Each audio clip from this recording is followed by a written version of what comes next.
Hey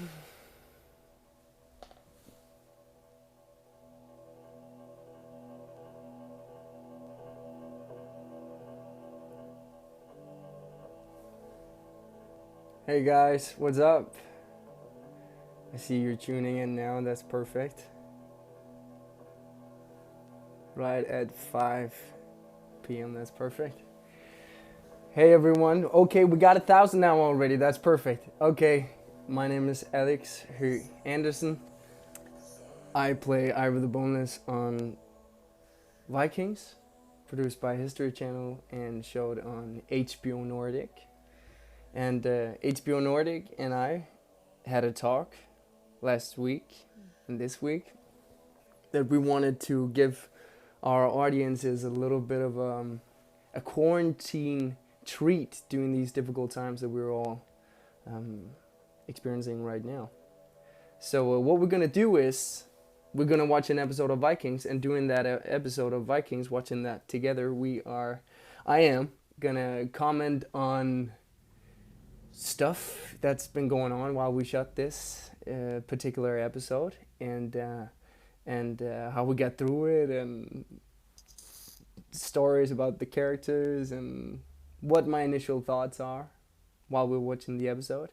And while we're not watching scenes of me or scenes where I'm in, because obviously they don't matter, I'm gonna do Q&As with you guys. So yeah, and I can see now that people are saying hi from the Philippines. Hello there. No, there's not gonna be any spoilers. No, there's not gonna be any spoilers because we are gonna grab an episode that hasn't been aired for a long time, because what we are gonna watch is season 5, episode 1. You see, I brought it up on my computer right now. What we're gonna watch? Oh, look at that pretty guy right there.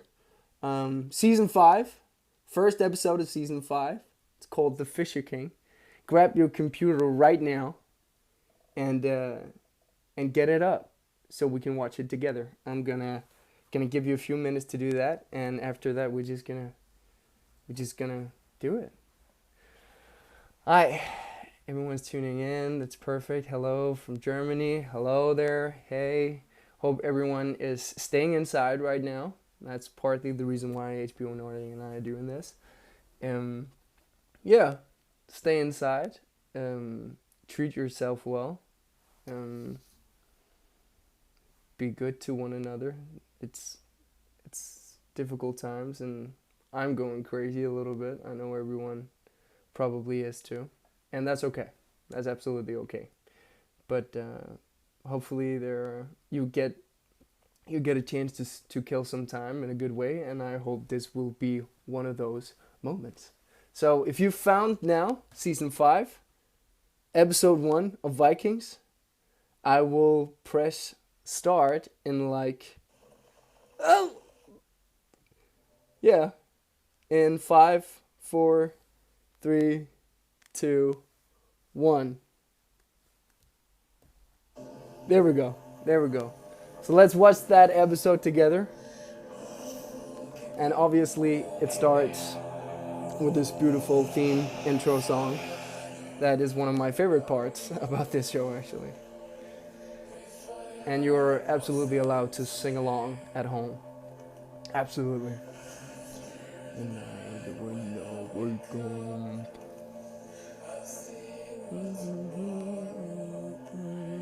Which episode? It's season 5, episode 1. It's called The Fisher King. And I've just pressed start right now. And the theme song has just ended and the show is about to start. So, obviously my character has just killed his own brother, dear Sigurd. And we are at his funeral right now. It's a beautiful setup.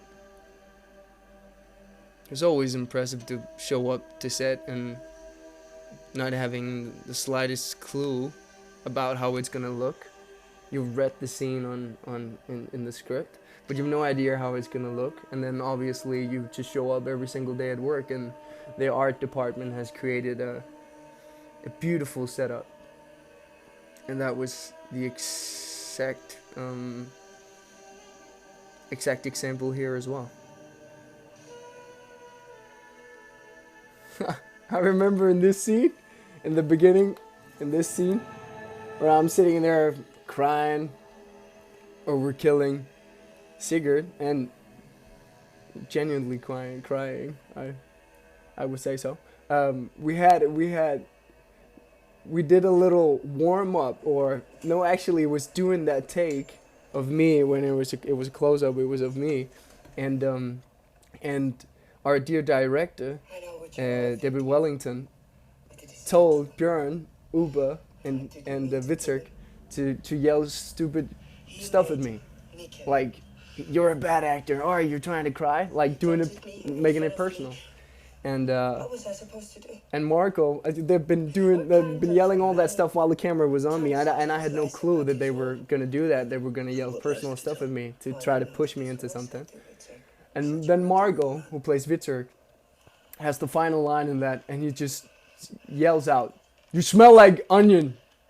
What would you have done if he said that? And I almost cracked, but I couldn't because the camera was right there and I was doing an emotional scene. But thank you, Marco, for telling everyone that I smell like onion while I'm doing a very important scene. I appreciate that a lot. Press F to pay respect. Yeah, absolutely. And I wasn't thinking. All right, let's watch the scene.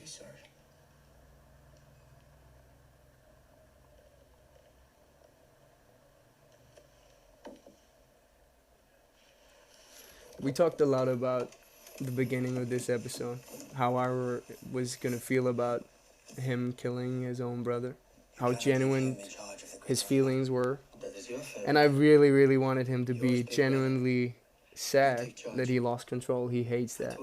He's a control freak, and he hates when anger overtakes him, and that's what happened in that situation.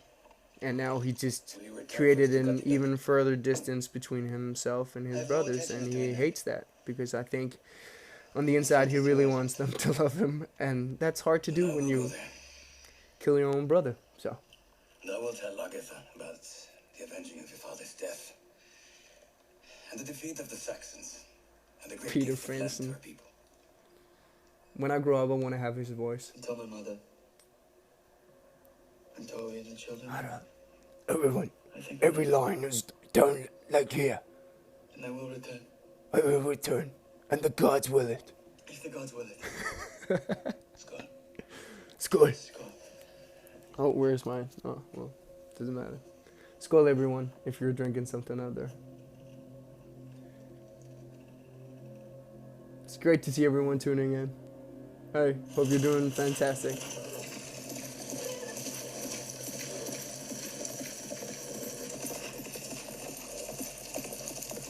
Oh. Jonathan Rhys, ladies and gentlemen. This place is full of ghostly memories. Bishop back. God help those who did this. He was intense, very intense to work with. Great man.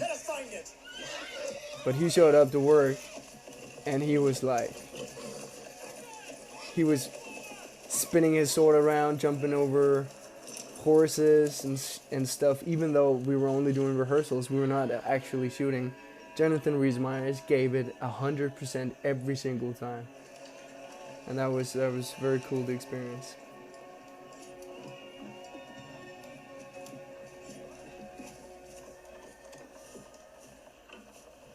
Which minute are you in? I think mine is delayed. I'm on 5 minutes and 40 seconds. 5 minutes and 40 seconds. You are sure? I don't understand why you want to split with me. We're brothers. We belong together. You hear what I'm saying? No. When I grow up, I want to have Peter Francis' voice. You want to be king? I don't have a dream about being the brother. Delicious. It's like ice cream in my ears, slowly melting. That's what it feels like. I mean, what is your ambition? You have ambition enough for the both of us, brother. I'm a simple fellow, traveling to the ends of the known world. That's enough for me. Peter Franson and Jasper Packinen, both Finnish actors. I will miss you. They were literally like brothers in real life. Everyone needs a brother to And cover their I really think that translates in every single scene they have together. Wherever I am. I love their relationship.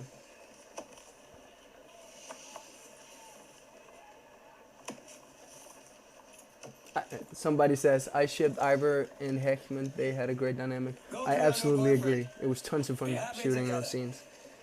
And it was a great dynamic between those two characters. They're both very similar, very extreme, and good at their jobs. And yeah, it was fun to shoot with Jonathan Rhys, my ass. Also, I was a little starstruck when I met him the first time. I'd watched Bend It Like Beckham, a classic movie, by the way. And yeah, he was like a star in my world. He is.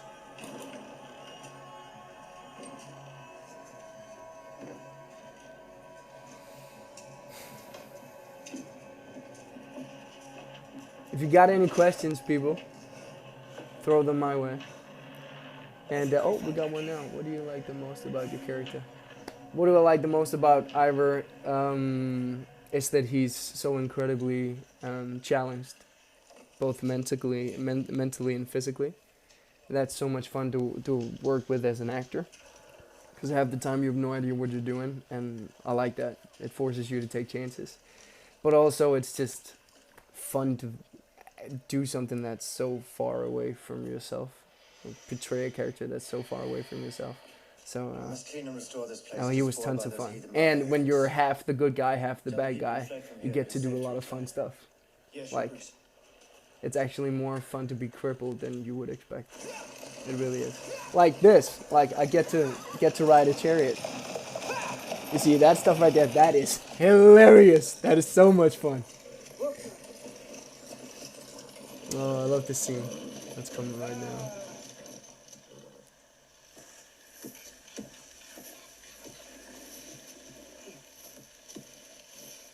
Floki, why are you building a tugboat? Why are you building a tugboat? It's not a toy. It's a one-man boat. I remember this scene. I don't need the help of anyone. Beautiful shot. To sail it. And where do you think you're going to sell it to? To where the gods decide. To where the gods decide. I love working with Gustav, who plays Høgh. He's probably my favorite character as well. My brothers are too soft, and you know that. Crazy and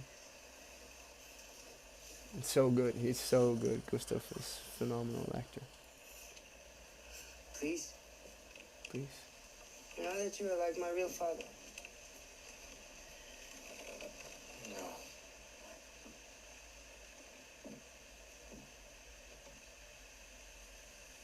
Your real father was Ragnar Lothbrok, the most famous man in the world. Don't you ever forget that, Ivor, or the gods will punish you. Now let me get on with my boat. He's so good.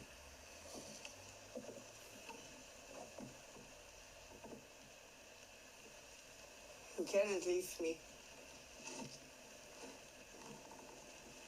My brothers. I don't believe that I didn't mean to kill Sigurd. But I didn't want to. He was my brother. That is why I cannot leave. I will be too lonely.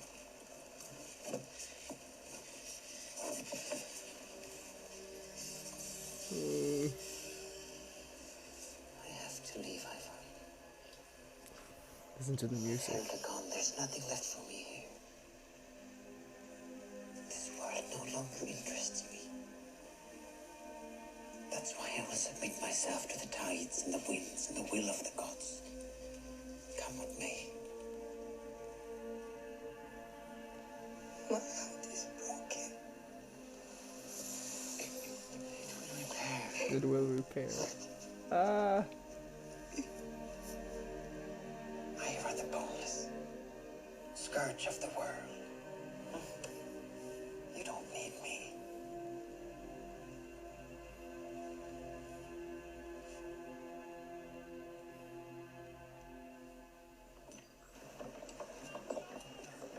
I love that scene. That was one of my favorite ones to shoot. First and foremost because of Gustav, Floki, obviously. Loved working with him every single day. We didn't have enough scenes together, not in my opinion, but tons of fun. And also it's just a great scene between two characters, and my character gets to show how real he actually is and how completely lonely and just broken he is on the inside. And I like those scenes because most of the time he's yelling at people, being mad and angry and throwing axes at people, and those are the scenes that you as an actor really live for. And it was a beautiful setting. Again, the light was amazing. They placed a boat, a Vikings boat, in the middle of the forest. I mean, how? As the Lord saith, I am the resurrection and I am the life. Pretty impressive. He who believes in me, though he is dead, will live on. Some great He who music has in life this and one. his faith in me, to all eternity, will not die. It's been a long time Amen. since we shot this. I have no idea when we shot this. That must have been 2016 or something like that. I don't know. I suppose they weren't interested in me. Alright, When I had a chance, what is it like acting in English and not in Danish? And that is Maya Høgh who asks that question. transcribed and the treaty between King Egbert It's and hard. Sons It's really hard whereby they were because granted the title to I the know lands English themselves. as a Dane would know English. I was taught English in school, but that's about it. Traveled the world a little bit,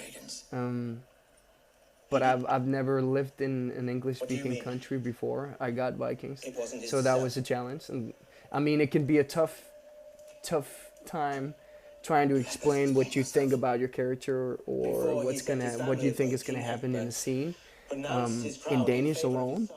Imagine doing that for 3.5 years on a different language. And that was a challenge, and it took me better half of, it took at least 3 months for me to feel kind of settled with the language, and feel like I was able to perform as well as I wanted to, and to explain myself as well as I wanted to. So that was a massive challenge. It's quite a learning experience. Even this right now is hard. Like, English is not my first language, and yeah. Oh yeah, and then another one. How hard was it doing the accent? Well, the accent was actually not that hard to learn because I just watched the show, and while I was doing the exams, I was studying film and media studies at the University of Copenhagen before I got Vikings, and I was preparing my exams while I was watching the show because I knew I was auditioning for it while I was doing the exams, and I picked it up pretty quickly. I don't know if it's because I'm Danish or something like that, but I just listened a lot to Travis, who played Ragnar, and a lot to Gustav, who plays Floki, and it's a little bit airy. There's a lot of air in it, and then you have to have that little bit of a melody while you talk, and then you can add a little extra here and there, so that they will think that you are a real Viking. And also,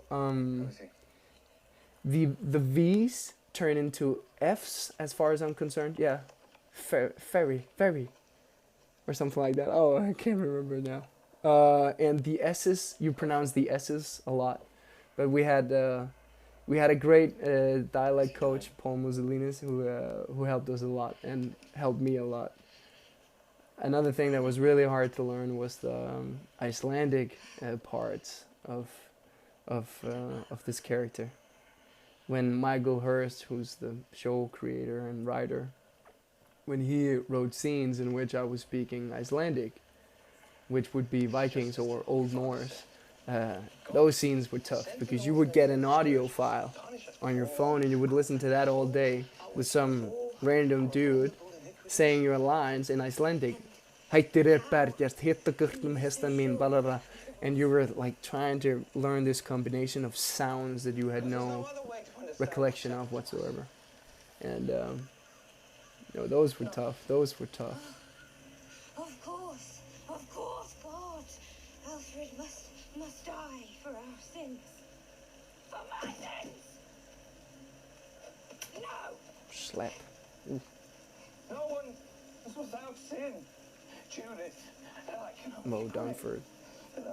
One of my best friends on set. Eighth Wolf. Such a good man. And cause his face to shine upon us again.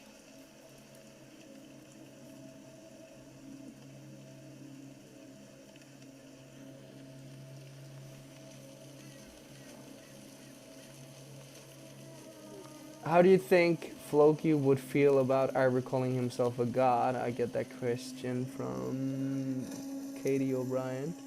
I think Floki would probably call it blasphemy a little bit. Maybe Floki would say, "Hey, dude, that's taking it too far." Pretty sure about that. This scene, this scene was beautiful. This is Floki saying goodbye. But we will anyway. And you can't. So let us just say farewell properly instead. Where are you going? Wherever the gods will take me. But as long as I live and breathe, you, the sons of Ragnar Lothbrok, will always be close to my heart.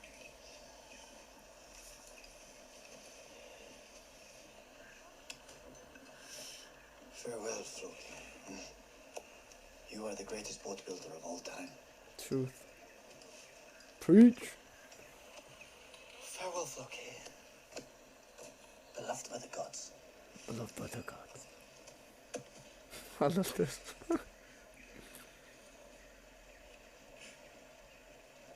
You knock-kneed fool. Stay. We need you just as much as our father needed you, but instead you choose to run away, you coward. Stand up and say that to my face.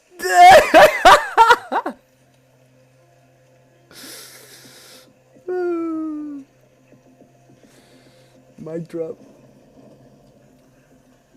Gustav and I talked about it because he was my foster father. We wanted us to talk different to each other than he would to all the other brothers, because they had a different bond. Do not worry. And you know, like with siblings or with people you love really much, you can banter them way more than you can with people you don't know as well. So we wanted it to be tough love, but most of all love. This scene was gorgeous.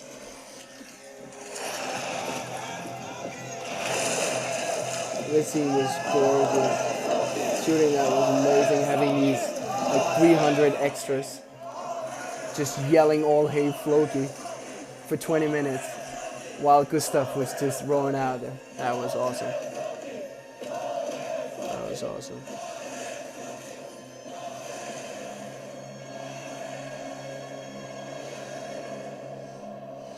All "Hey Floki," man. Egbert, our mountain king, hear my prayer. Was it exhausting to crawl around all the time from Hannah? That is a solid yes. Yes. I skipped leg day every single time I hit the gym because I knew that the day after was going to be all chest day. And drive them back into the sea from whence they came. And let God's holy church arm itself against these worshippers of the devil. And let this war never end until not a single pagan lives or breathes. What do you miss the most out of the cast? Hear my prayer. Nah, everyone. It was a family. I've actually missed the crew quite a bit as well, because those were the people I worked with the most. They were there all the time. It's not every single time you do a Do scene not be afraid. and all the cast is there. Christ is here. The crew was always there. You are safe. And I wouldn't have been able to do or accomplish any of the stuff that I have without the amazing crew of Vikings. Those people Thank work you. Thank you. God bless so many hours every single day of the week. Not Saturday or Sunday, but we had promo weekends where we were shooting promo stuff, which would be a full shooting day on a Sunday, and the crew would have been working Monday, Tuesday, Wednesday, Thursday, Friday, have Saturday off, and then shoot Sunday as well, and then Monday, Tuesday to Friday again. Those guys were machines, Do you agree? and they I have don't want to disband the army. the most amount of In fact, respect. I want to continue the war against the Saxons while we are still in a position of strength. This was a cool My scene as well suggestion is to that shoot, we go back north to because where we defeated we them. talk about real We should stuff. We talk establish a about permanent camp, as you said, strategy, but near the coast, from where we can raid wherever we want. and we had so much fun shooting. Our father's dream. Margot plays Vitzerk, Jordan who plays Uwe, and I, just the three brothers together. We You're not listening. we had but so much fun we shooting have to those have a scenes. stronghold. If we go north, we are closer to our own lands and shipping routes. We can build an impregnable fortress. Where? I've heard of a town called York. Yo, It is built on a major river and it is not far from the sea. And I think that we should take it. No. It seemed like a withdrawal. Yes, yes it would. But it is only tactical. it's only tactical. Surely. You understand, Duba? If we establish ourselves in the middle of the country, then we are surrounded by enemies. In York, we are near a home. That was a lot of lines. It's like, What do you say? What do you say, Vitzerk? I agree with Ivor. He agrees with Ivor. Yes, yes.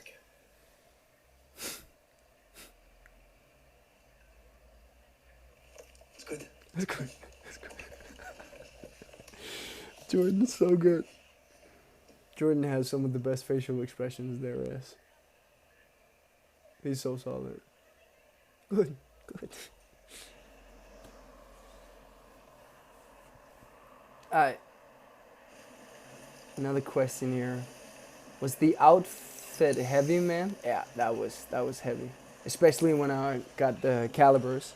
At this point in time, I hadn't gotten the calibers yet. You know, those Forrest Gumpish things that helps me to walk. And those were like, I don't know, 40 pounds or something like that. Those were heavy. Is it strange to watch the episodes? It's always strange to watch your own work. It's sometimes absolutely horrible because you're very perfectionistic and critical of your own work. And I will always be that way. That will never change. But at some point in time, you get used to it. And then it's not that bad. And I try to make it a learnful experience. If I know that I thought about this scene in a certain way, and I knew that I did this or that to create this moment in that scene, and then I see the actual scene, and I can see if it worked or not, or you know how it came out, and that's always interesting, you know, to see what's actually gonna make the cut. Was that idea that you had in the beginning when you started shooting the scene, and on the day when you shot the scene, was that a good idea? Did that work? Did that not work? And what part of that idea have they saved? And what part have they deleted because it didn't work? And so forth. So it's interesting. This episode as well is a great episode of introducing a character in Bishop Høgh, Jonathan Rhys Myers. That's intense. He just feeding her in a very sexual way. I don't think you're supposed to do that if you're a bishop. I don't know, but it's a way to it's a very great character introduction episode of Bishop Heckman, and you need that when you introduce a completely new character that's gonna be a big one, and that you're gonna follow. You need to be able to understand him and see him clearly straight away, and also have created interest in him, and that you absolutely do during this episode, because he's crazy. Please forgive me. Three-person God. Punish me. He's so intense. Ravish me. Ravish me. Cleanse me of my sin. Boom, boom, boom, boom, boom. What's your favorite scene that you played in Vikings? I don't know. Maybe the one in York. 2 episodes after this one, where I got my back against the chariot and I'm yelling at the Saxons. Blood on my face, maybe that one. Or maybe the one where I'm saying goodbye to my little baby. I like that scene, but I can't come up with one. This scene though, So how do we find out? Margot, We'll find a way. Margot, that beautiful bastard right there. He's got a solid hay fever, and that day it was extra hard on him.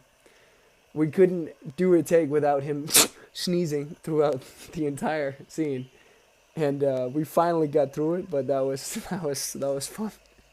You would be saying a line, and in the background you would hearing Margot do like 3 or 4 in a row, and that was poor Margot.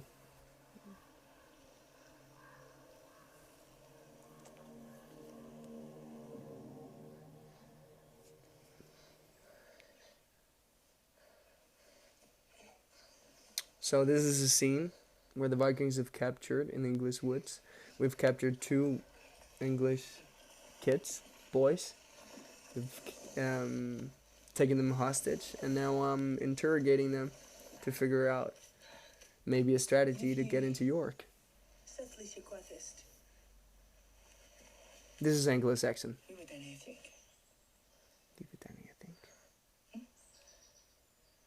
So this is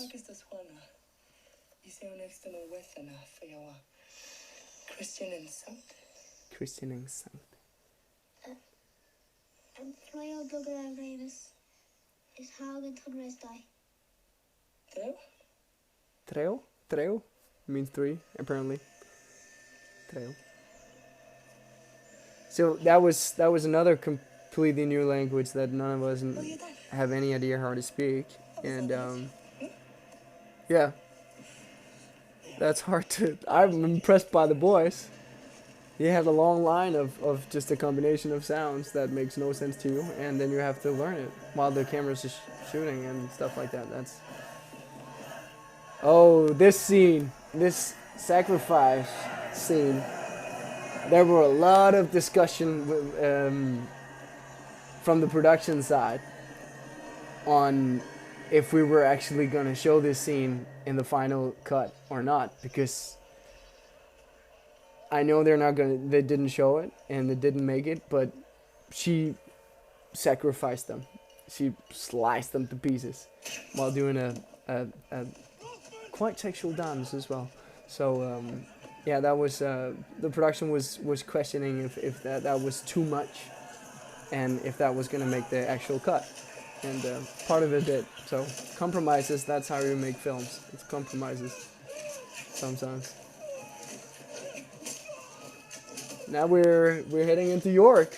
We're fighting. Boom. Jordan is a phenomenal fighter. He looks so good.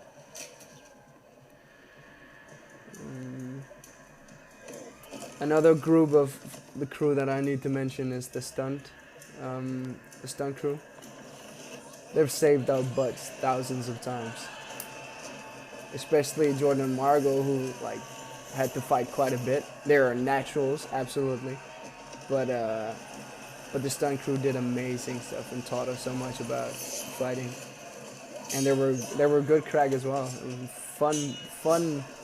Fun men to be around. They had a shelter, a stunt shelter, we went to that shelter and trained all these choreographic fights that were shot during this season, and that was so much fun. That's when you become a boy again. I was so jealous of the boys because I never got to fight as much as they did, and I'm basically a big kid still up here and in here. So give me a sword made out of wood, and I'll cut something. Definitely, I'd love to do that. Alright, another tough scene. The Vikings are now in York. They've breached the walls and they are getting into the church where there's... Oh no. Yeah. So we're sacrificing everybody in the church. This was very brutal as well. Again, tons of fun to shoot. Yay! But even when we shot this, we were like, people are gonna hate the Vikings, which I found completely interesting. Because we're always like, we're the heroes of the show. I mean, the show's called Vikings, obviously, but it's just so interesting to make the people that you follow and you root for the villains, and because that's what we were. Like, Vikings were tough people, horrible people that raped and killed and slaughtered. They were also farmers, obviously, but they were not the nicest guys in the world, not the most civilized people.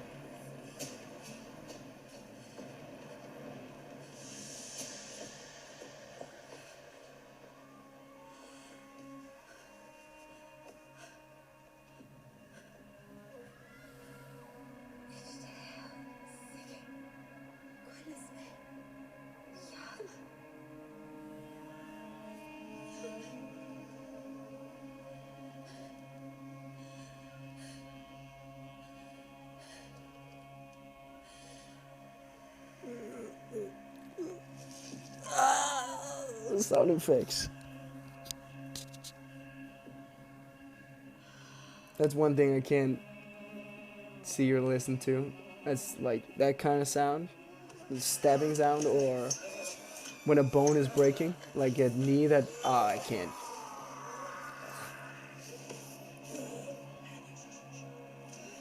So this was a lot of fun.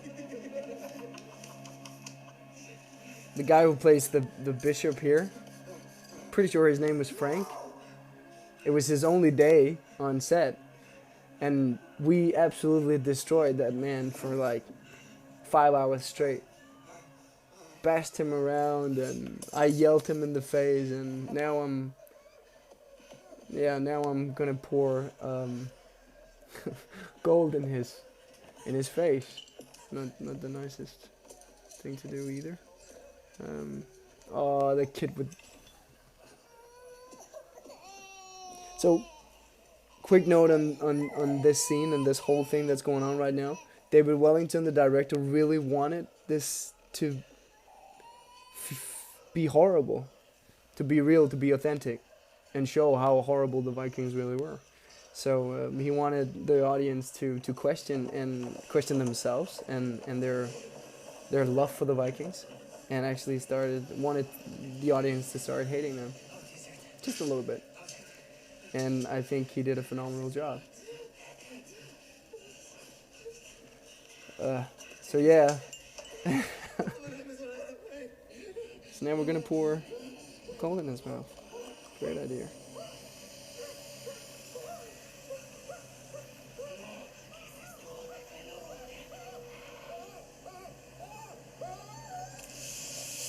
Oh, that's great VFX.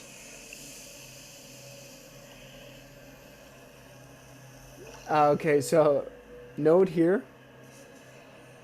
I take my tongue out while I do that because I remember in season 3, Ragnar kills another bishop, stabs him right here, after he fakes his death, he gets into Paris, jumps out of the coffin, and he kills the bishop. And while he did that, he stuck his tongue out like this. So I was like, yeah, I'm gonna do like Daddy did. So that's the reason why I stick my tongue out in that scene. To you, my brothers. That's me trying to be Dad. To York. And to all our brothers. This is interesting to see the brothers start parting ways in a way.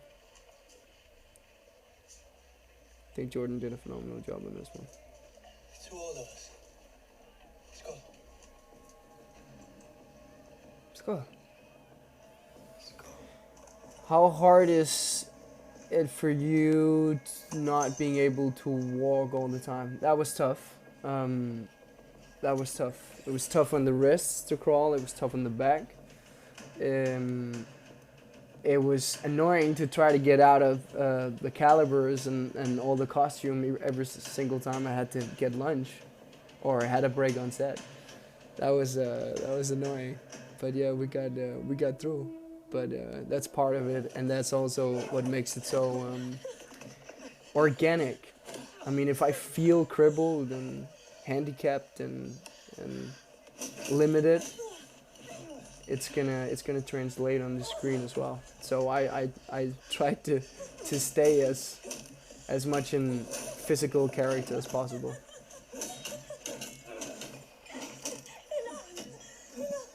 What were your real thoughts at the precise moment where you killed the bishop with golden?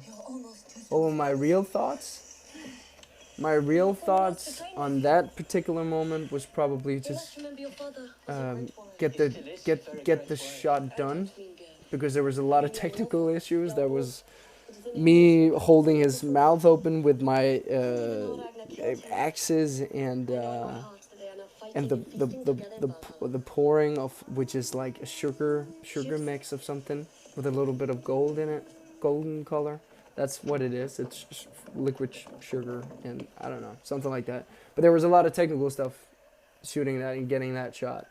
So I think my mind was on holding the pickaxes correctly and saying my line at the correct moment and not covering the camera and all that stuff.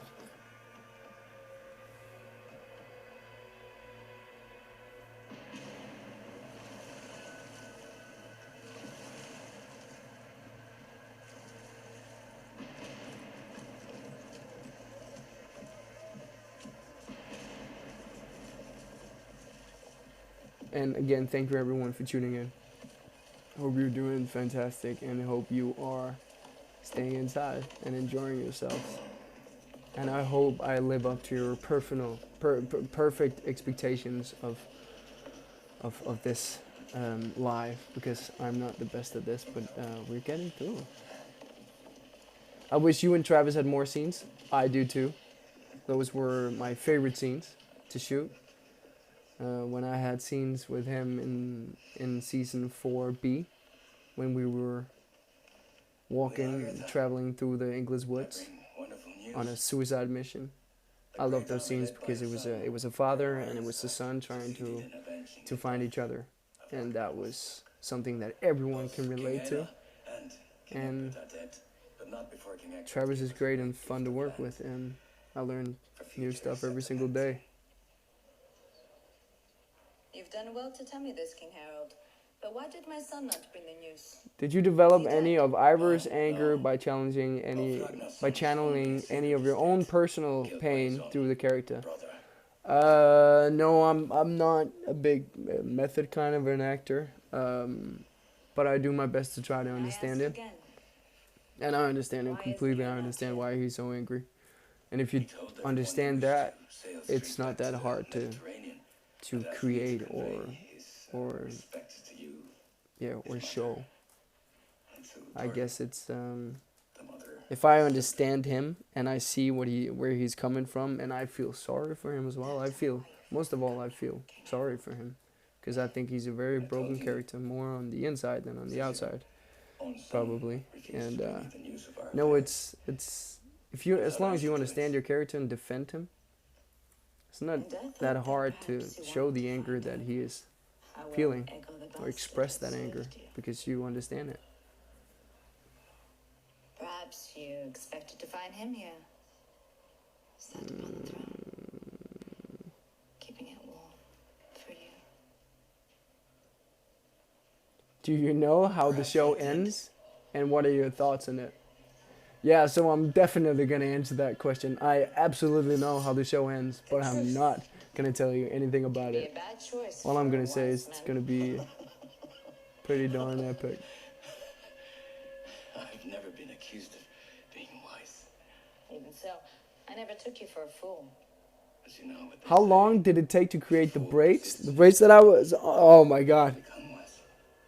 I felt like a right diva when I got into hair and makeup and costume every single morning, because I was in hair longer than some of the girls. Because Dee Corcoran, our dear hairstylist, came up with these amazing hairstyles. And I mean, I've never had that long hair before, but so for me to sit there for literally like sometimes 45 minutes, an hour to get my hair fixed, that was Don't be afraid.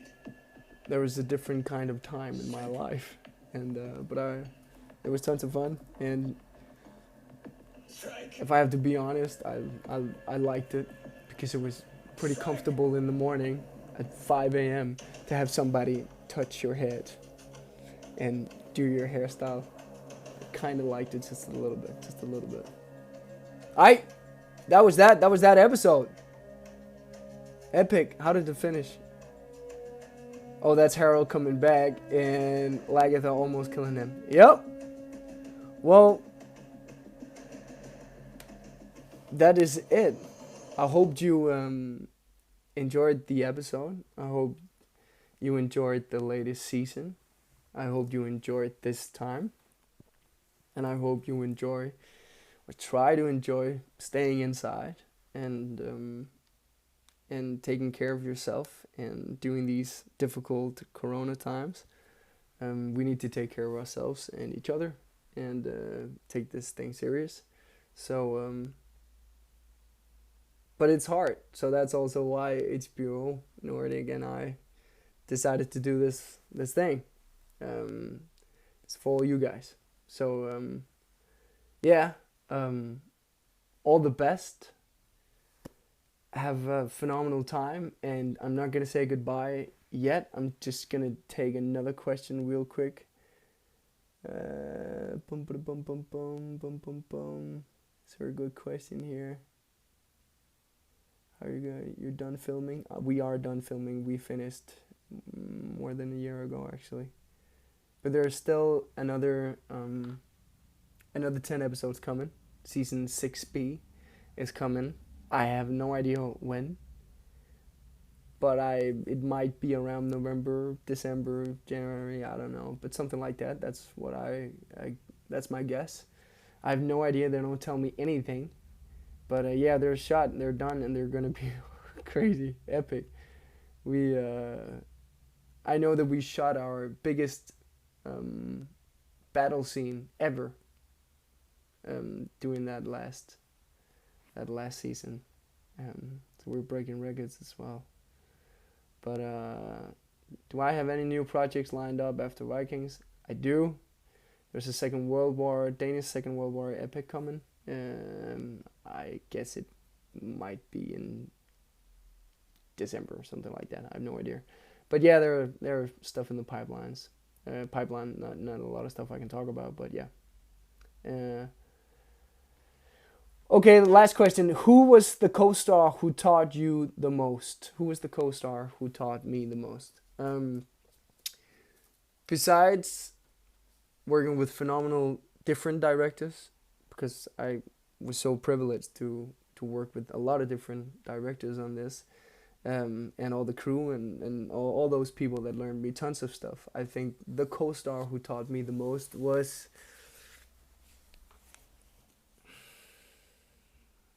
I don't know, Peter Franson maybe. I've had a lot of scenes with him. Travis as well. I learned a lot from Travis. I'll give him that. Gustav as well. I can't name one. I'm sorry about that. But there's a lot of great people in this show, and it has been an amazing journey. So yeah, hope you enjoyed this time. I did. Have a phenomenal day. Enjoy this weird time. Get the best out of it. I'll try to do that. I'm trying to learn to play the piano. You could do that too. Just a little fifth right there. Anyway, have a phenomenal time. I'll see you, and hugs and kisses.